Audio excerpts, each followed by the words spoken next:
to your channel David Wawa Commerce.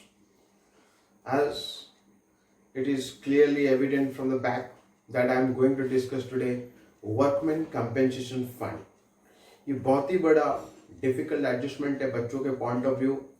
ये आपके reconstitution the partnership form है. जब मैं बोलता हूँ रिकंस्टिट्यूशन द पार्टनरशिप फॉर्म तब मैं बात करता हूँ admission, retirement, death, change in profit sharing ratio में भी ये हो सकता है. तो आज हम देखेंगे today we are going to discuss how it will be as it is clearly evident from this that I am going to take this topic three way. That is, what is workman compensation fund, why it is required, and the accounting treatment of workman compensation fund. So what is workman compensation fund? Workman compensation fund एक ऐसा है कि पिछले सालों के profit में से कुछ प्रॉफिट काट के रखा जाता है, बनाया जाता है एक फंड. क्यों बनाया जाता है? क्योंकि अगर वर्कर्स का कुछ क्लेम होगा तो उनका क्लेम को भरपाई कर दिया जाएगा इस फंड में से. तो हमें आज सीखना है कैसे एक एडमिशन के क्वेश्चन में, रिटायरमेंट के क्वेश्चन में, डेथ के क्वेश्चन में, चेंज इन प्रॉफिट शेयरिंग के क्वेश्चन में अगर वर्कमैन कंपेंसेशन फंड है उसका एडजस्टमेंट कैसे करेंगे. मैं पहले से बता चुका हूं व्हाई, ये क्यों, क्या है ये. It is made out of previous year's profit to settle the workman compensation claim. ये पिछले सालों के प्रॉफिट में से कुछ काट के रखा जाता है कि भैया अगर कुछ वर्कर्स क्लेम करते हैं, वर्कर्स काम करते वक्त कुछ एक्सीडेंट होगा, कुछ उनका नुकसान होगा, तो वर्कर्स डिमांड करेंगे, तो उस डिमांड को भरपाई करने के लिए हमारे पास एक फंड है. क्योंकि अचानक वो लोग क्लेम करते कहाँ से देंगे. तो इसलिए पिछले सालों के प्रॉफिट में से पुराने पार्टनर्स जो होते हैं, राइट, वो कुछ काट के रखते हैं, तो उसमें से उसको भरपाई किया जाता है, राइट. अब व्हाई, अब ये बनाया जाता है इसलिए क्योंकि उनका क्लेम को सेटलमेंट करने के लिए. तो आज हम देखेंगे, हमारा फोकस है कैसे रिकंस्टिट्यूशन में हमारा वर्कमैन कंपेंसेशन फंड को एडजस्टमेंट किया जाएगा. इसके बहुत सारे रहते हैं सिचुएशन, तो आप इसको सिचुएशन ले सकते हो और इसको एग्जाम्पल तरह भी समझ सकते हो. तो मैं आज आपको बताऊंगा कैसे ये वर्कमैन कंपेंसेशन फंड का ट्रीटमेंट किया जाता है. Right, let's go for the accounting treatment of the workman compensation fund.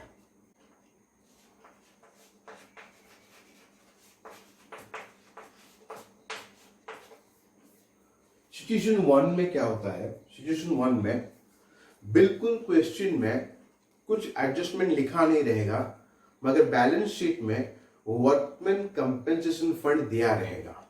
Right, that means in the balance sheet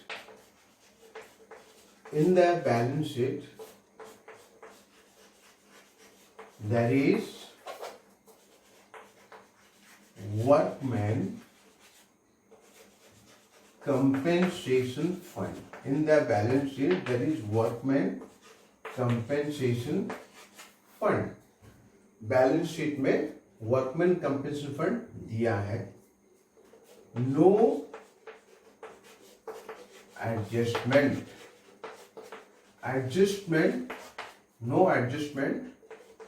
given in the question. That means मेरा सिचुएशन नंबर 1 ये है कि balance sheet में workman compensation fund दिया है मगर adjustment बिल्कुल नहीं है क्वेश्चन में. अब इस सिचुएशन में आपको करना क्या है?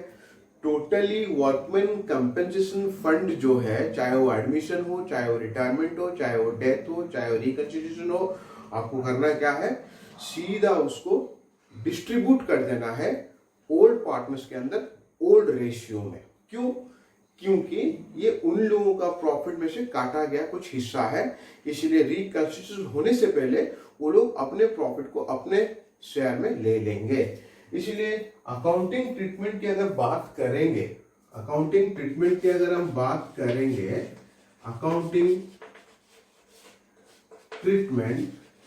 बात हम करेंगे सिचुएशन 1 का, So it will be distributed. It will be distributed. It will be distributed among the old partners. Among the old partners. Among the old partners. Old partners in the old ratio. In the old ratio. ये क्या होगा? Old partners के अंदर distribution हो जाएगा old ratio में. ये है उसका थ्योरी. दैट मीन्स आपको याद रखना है बच्चों. देखिए बड़ा सिंपल सा टॉपिक है, अब चिंता मत कीजिए, दुविधा में मत आइए.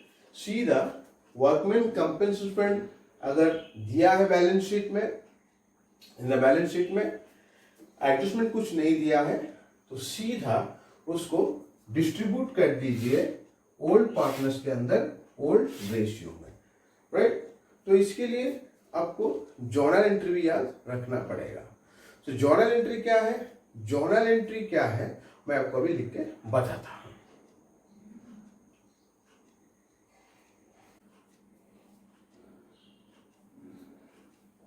सो यहां पे जर्नल एंट्री भी आपको याद रखना है. जर्नल एंट्री कैसे लिखा जाता है? सिचुएशन 1 में, सिचुएशन 1 था मेरा, बैलेंस शीट में दिया है, कोई एडजस्टमेंट नहीं दिया है. सीधा आप क्या करोगे? Journal entry. जर्नल एंट्री आपका वर्कमैन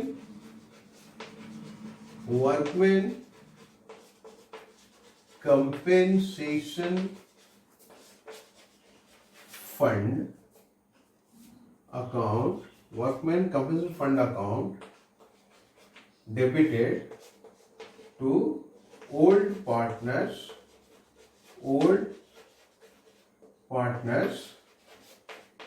capital account individually. मतलब क्या है ना, एक एक करके. अगर 3 पार्टनर है 3:2:1 में, राइट, चौथा ज्वाइन कर रहा है, तो आपको करना क्या है? वर्कमैन कंपेंसेशन फंड अगर 60,000 दिया है, राइट, तो आपको करना क्या है? Workman compensation fund account debited 60,000, 2 A's capital, 2 B's capital, 2 C's capital, 30,000, 20,000, 10,000. यह है सिचुएशन 1. तो हम देखेंगे situation 2. I have taken the situation 2. This is the situation 2. In the balance sheet workman compensation fund 1 lakh given. Adjustment, workman compensation claim estimated 60,000. Old ratio 2:1:1. 3 partner. Let us assume A, B, C. Admitted D 1/5 share. Sorry. इस situation में 1 लाख हमारे fund है, 60,000 का demand हो रहा है, मतलब workers claim कर रहे हैं, तो आराम से हम दे सकते हैं क्योंकि हमारे पास पैसा है उस पर्पज के लिए. तो 1 लाख में से 60,000 पेमेंट कर देंगे, बच जाएगा 40,000. उस 40,000 को अब वो लोग क्या करेंगे? अपने अपने रेशियो में ले लेंगे, राइट. क्योंकि जिस पर्पज के लिए फंड रखा गया था उस पर्पज को तो आराम से फुलफिल कर पाएंगे ना, हमारे पास पैसा है. तो इसलिए आप लोगों को करना क्या है? देखिए कितना फंड है, कितना देना है. अगर फंड ज्यादा है तो आराम से दे दीजिए, बाकी पैसा ले लेंगे पार्टनर्स. तो उसका जर्नल एंट्री क्या होगा? जर्नल एंट्री अगर हम बात करेंगे उसका, workman compensation fund account debited 1 lakh. Workman compensation fund account debited 1 lakh to workman compensation claim 60,000 to A's cap, to B's cap, to C's cap. ये होगा 2:1:1 में 20,000, 10,000, 10,000. तो ये जर्नल एंट्री आपको फॉलो करना पड़ेगा. कब? जब आपके पास फंड ज्यादा है, क्लेम कम पड़ रहा है, तो आराम से दे दीजिए. 1 लाख को डेबिट कर दीजिए. क्यों डेबिट करेंगे? क्योंकि ऑलरेडी वर्कमैन कंपेंसेशन फंड आपके लायबिलिटी साइड में दिया रहता है, लायबिलिटी साइड में, जो कि क्रेडिट बैलेंस होता है. अब आपको करना क्या है, उस क्रेडिट को डेबिट कर देना है, नलिफाई हो जाएगा। फिर उसके बाद क्लेम करके 60,000 रख देना एक लाइबिलिटी, एज कैपिटल को 20,000, बीस कैपिटल को 10,000, सीज कैपिटल 10,000 क्रेडिट कर दें क्योंकि वो ले जाएंगे। रिमेंबर, यहाँ पे दोबारा जब बैलेंस शीट बनाएंगे वर्कमैन कंपेंसेशन फंड नहीं आएगा, आएगा क्या, वर्कमैन कंपेंसेशन क्लेम करके 60,000 आएगा। आएगा क्या, वर्कमैन कंपेंसेशन क्लेम करके 60,000 का आएगा लायबिलिटी साइड में। ये पॉइंट आपको याद में रखना है। अब हम चलते हैं सिचुएशन 3। सिचुएशन 3 जस्ट इसी टाइप का है, मैं आपको बता देता हूं। सिचुएशन 3 में क्या होगा, ये फंड आपका 1 लाख होगा मगर क्लेम थोड़ा ज्यादा होगा। इस सिचुएशन में हमें कैसे करना है ये आपको हम दिखाते हैं, right.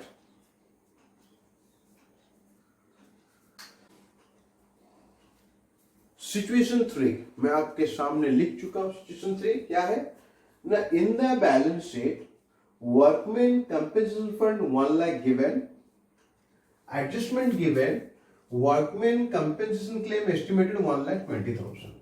That means fund 1 lakh है। किस चीज के लिए फंड है, वर्कर्स को क्लेम देने के लिए, और वर्कर्स का क्लेम आ रहा है 1,20,000। और पुराने पार्टनर हमारे ए बी सी है, ये बी, ये सी है, 2:1:1 पे। एडमिटेड हुआ है डी जिसका 1/5 शेयर ऑफ प्रॉफिट। अब इस सिचुएशन में हमारा फंड कम पड़ रहा है जबकि क्लेम डिमांड कर रहे वर्कर्स 1,20,000 पे। अब इस सिचुएशन में करना क्या है ना, यहाँ पे रिवॉल्यूशन अकाउंट को लेना पड़ेगा क्योंकि हमारे पास फंड जो है इनसफिशियंट है। तो इसके लिए आपको करना क्या पड़ेगा, रिवॉल्यूशन अकाउंट को डेबिट करना पड़ेगा, वर्कमैन कंपेंसेशन क्लेम को क्रेडिट करना पड़ेगा, और आपका पार्टनर्स को कुछ मिलेगा नहीं क्योंकि यहाँ पे फंड ही आपका कम पड़ रहा है देने के लिए, इसलिए पार्टनर को, पुराने पार्टनर को कुछ भी मिलेगा नहीं। तो इस सिचुएशन के लिए जर्नल एंट्री क्या होगा आपके सामने, क्या होगा ना, वर्कमैन जर्नल एंट्री अगर हम बात करेंगे, workman compensation fund account debited 1 lakh, revolution account debited, revaluation account debited 20,000 to workman compensation claim 1,20,000। याद रखिएगा, चाहे एडमिशन, चाहे रिटायरमेंट, चाहे डेथ, आपको ये पता होगा।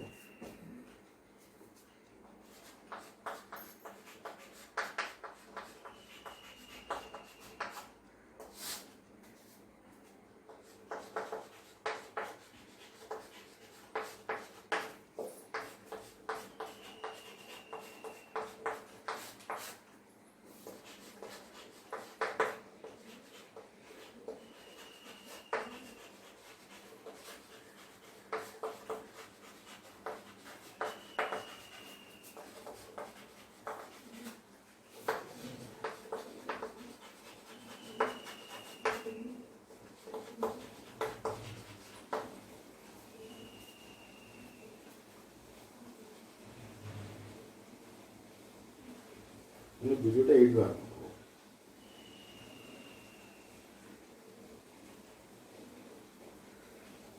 सिचुएशन 4 में I have taken in the balance sheet no workman compensation fund. Balance sheet में बिल्कुल वर्कमैन कंपेंसेशन फंड दिया ही नहीं है, मगर क्वेश्चन में एडजस्टमेंट लिखा है कि workman compensation claim estimated 1 lakh. Question में बोल रहा है कि वर्कर्स डिमांड कर रहे हैं 1 लाख, अब बिल्कुल फंड ही नहीं है तो पैसा कहां से दिया जाएगा, तो एक लायबिलिटी हमारा देना पड़ेगा। इसलिए आपको करना क्या है, रिवॉल्यूशन अकाउंट के साथ चलना पड़ेगा। तो यहाँ पे जर्नल एंट्री क्या करना पड़ेगा, जर्नल एंट्री अगर बात किया जाए, जर्नल एंट्री का अगर बात किया जाए यहाँ पे revaluation account, revaluation account debited to workman compensation claim 1 lakh, 1 lakh जितना हमें देना है उसके लिए एक लायबिलिटी हमने क्रेडिट करवा दिया, रिवॉल्यूशन को डेबिट करवा दिया। So revaluation account debited to workman compensation claim. Remember, यहाँ पे पुराने पार्टनर को कुछ भी और मिलेगा नहीं क्योंकि उनका फंड है ही नहीं। अगर फंड होता और बच जाता तब मिलता है। यहाँ पे तो बिल्कुल फंड है ही नहीं, वर्कर्स डिमांड कर रहे हैं 1 लाख, इसलिए revolution account debited 1 lakh to workman compensation claim. एक बात मैं बताता हूं, जब आप वर्कमैन कंपेंसेशन फंड का एडजस्टमेंट करेंगे, अगर फंड कम पड़ रहा है तो रिवॉल्यूशन डेबिट होगा, फंड अगर ज्यादा है तो पार्टनर्स को ओल्ड रेशियो में मिलेगा। इसी लॉजिक पे अगर आप चलोगे तो आपका बिल्कुल प्रॉब्लम होगा नहीं। बट एक चीज ध्यान में रखिएगा आप लोग, बैलेंस शीट जब बनाएंगे राइट, तो आपका बैलेंस शीट में workman compensation claim liability side में जरूर आएगा, और फंड वगैरह बिल्कुल आएंगे नहीं वर्कमैन कंपेंसेशन फंड। हाँ, इस बार पैंडेमिक कोविड 2019 के लिए बैलेंस शीट बनाना तो मना कर दिया है सीबीएसई, फिर भी हमें आगे हायर एजुकेशन के लिए ये बहुत इंपॉर्टेंट होगा, इसलिए आपको ये भी ध्यान रखना है बैलेंस शीट में कौन सा अमाउंट डालते हैं। बैलेंस शीट में वर्कमैन कंपेंसेशन क्लेम को डाला जाता है, फंड आएगा नहीं क्योंकि फंड नील हो चुका है। Right, that's all for today. Please watch our video, share our video, subscribe our channel. Next time I will be with you with another topic, very important topic. Till then, goodbye. Stay healthy, stay at home. Thank you very much.